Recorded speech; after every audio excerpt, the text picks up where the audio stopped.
हाँ जी किसान भाइयों नमस्कार। मैं सुखदेव एग्रीकल्चर आलू सीड फार्म से बात कर रहा हूँ। पिछले कुछ दिनों से किसान भाइयों के फ़ोन आ रहे हैं कि सुखदेव भाई आप एक वीडियो बनाओ आलू में जो खाद डालते हैं उस पर बिजाई के बाद। तो आज मैं अपने पुखराज के ब्रीड के प्लाट में आया हुआ था, जो हमारा ब्रीड के लिए लगा हुआ है पुखराज। ये हमारा 37 दिन की फसल है। 37 दिन की फसल है। आपको एक समान प्लाट दिखेगा, पूरा एक समान बढ़वार दिखेगी, एक समान दिखेगा जर्मिनेशन। खेत में कोई पौधा ऊपर नीचे नहीं दिखेगा। तो मैंने सोचा आज किसान भाइयों के लिए एक वीडियो भी बनाऊं खाद पे। नीचे से भी देखो आप आलू की तना कितना मोटा, देखो फुटाव देखो इसने कितना किया हुआ। ये देखो किसान भाइयों। तो किसान भाइयों, जो आपने आलू में खाद डालने हैं वो आपने 40 दिन तक अपने आलू में पूरे कर देने हैं। नाइट्रोजन पहला खाद 50 किलो का बैग आपने डालना है। जब आप मिट्टी चढ़ा रहे हो, मिट्टी चढ़ाते टाइम एक बैग 50 किलो का आपने डाल दिया। फिर जब आलू में पानी लगा रहे हो, पानी लगाने के बाद आपका जब खेत में पैर रखने लायक ज़मीन हो जाए, अच्छी बत्ता रह जाए, तो 50 किलो तब डाल देना है। 40 दिन तक आपने आलू के सभी खाद पूरे कर देने हैं। अगर आप इससे लेट करेंगे तो क्या होगा, आपके पौधे की जो ये पौधा है, इससे 40 दिन से लेट आप खाद डालेंगे तो आलू की पौधे की बढ़वार होती रहेगी। ये बढ़ता रहेगा, पौधा तना बढ़ता रहेगा और नीचे दाने कम बनेंगे। क्योंकि यूरिया डलने से क्या होगा, पौधा हाइट पे जोर मारेगा, नीचे दाने कम बनेंगे। इसलिए आपने 40 दिन तक खाद पूरे कर देने हैं। ये नहीं है कि आपकी फसल 60 दिन की है तब भी आप खाद डाल रहे हैं, 65 दिन की है तब भी आप खाद डाल रहे हैं।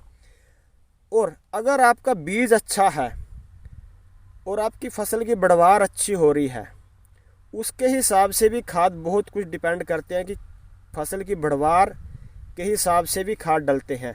ये नहीं आपकी, जैसे मेरी ये फसल है, ये मैंने बीज के लिए ये ब्रीडर लगा हुआ है, तो इसमें मेरे को कोई खाद डालने की ज़रूरत नहीं है, कोई स्प्रे करने की ज़रूरत नहीं है, तो मैं क्यों अपना पैसा ख़राब करूँगा। आप भी अपनी फसल को देखो कि उसमें कोई खाद डालने की ज़रूरत है, उसकी बढ़वार सही हो रही है या नहीं। ये नहीं है आप दुकानदार पे गए, दुकानदार को बोला कि मेरी फसल में बढ़वार नहीं हो रही, दुकानदार ने आपको उठाई 2000 की दवाइयाँ दी और आपने ला के वो डाल दी, अच्छी खासी आपकी फसल चल रही है। क्या होगा उससे, क्या होगा, आपके पौधों में रोग आने के चांस बन रहेंगे। आप अनगिनत दवाइयाँ डाल देंगे तो पौधे की एक लिमिट बढ़ती रहेगी, वो हाइट पे जोर मारता रहेगा, नीचे ट्यूमर कम बनेंगे। इसलिए आपने 40 दिन तक सभी खाद पूरे कर देने हैं।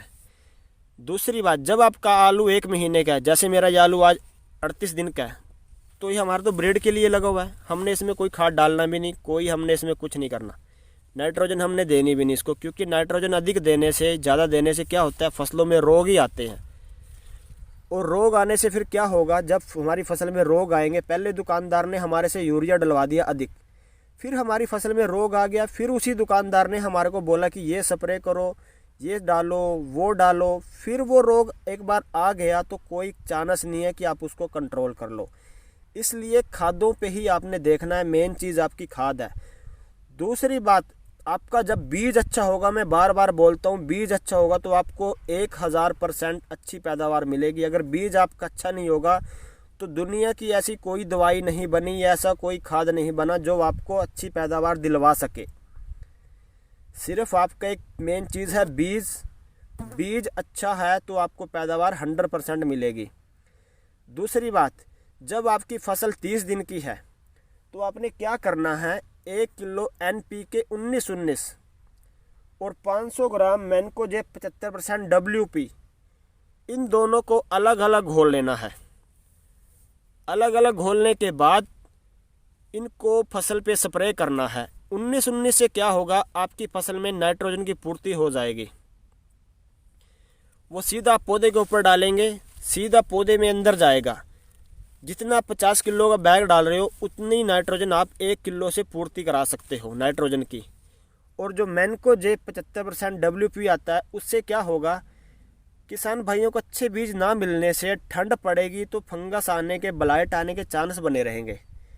जब मैनकोजेब 75% WP आप डाल दोगे 1 महीने की फसल पे, तो आपकी फसल में फंगस ना आए इसलिए आपने एडवांस में ही उसको डाल दिया तो फंगस नहीं आएगी। और अगर फंगस आ गई आपके बीज में, आपके खेत में, तो फिर उसको कंट्रोल करने का कोई चांस नहीं होता, इसलिए आपने उसको पहले ही डाल देना है। बाकी मैं हर बात मैं बोलता हूँ कि आपने जो खाद डालने हैं वो अपनी फसल की बढ़वार और फसल का जो टाइम होता है वो देखना है। मान लो आपकी फसल 120 दिन की है, उसमें खाद आपने लेट पूरे करने हैं। 80 से 90 दिन की है, उसमें आपने 40 दिन तक पूरे कर देने हैं। वो आपकी वैरायटी के ऊपर और आपकी फसल की बढ़वार के ऊपर भी डिपेंड करता है कि आपने खाद किस टाइम कौन सा देना है और कौन सी दवाई स्प्रे कब करनी है। ये नहीं है हर हफ्ते आप दवाई पे लगे हो, स्प्रे करने पे लगे हो, ऐसा भी नहीं करना। ये चीज़ें भी आपने देखनी है। बाकी किसान भाइयों, आपके पास मेरा नंबर है, आप कभी भी मेरे को फ़ोन करके बोल सकते हो कि या फ़ोटो भेज के व्हाट्सएप पे आपको कोई दिक्कत है तो मैं आपकी समस्या का हल कर सकता हूँ। फ़ोटो देख के आपको बता सकता हूँ कि आपकी इस फसल में कौन सी बीमारी है, इसमें क्या डालो, ये फसल आपकी ठीक हो जाएगी दवाई डालने से या नहीं हो।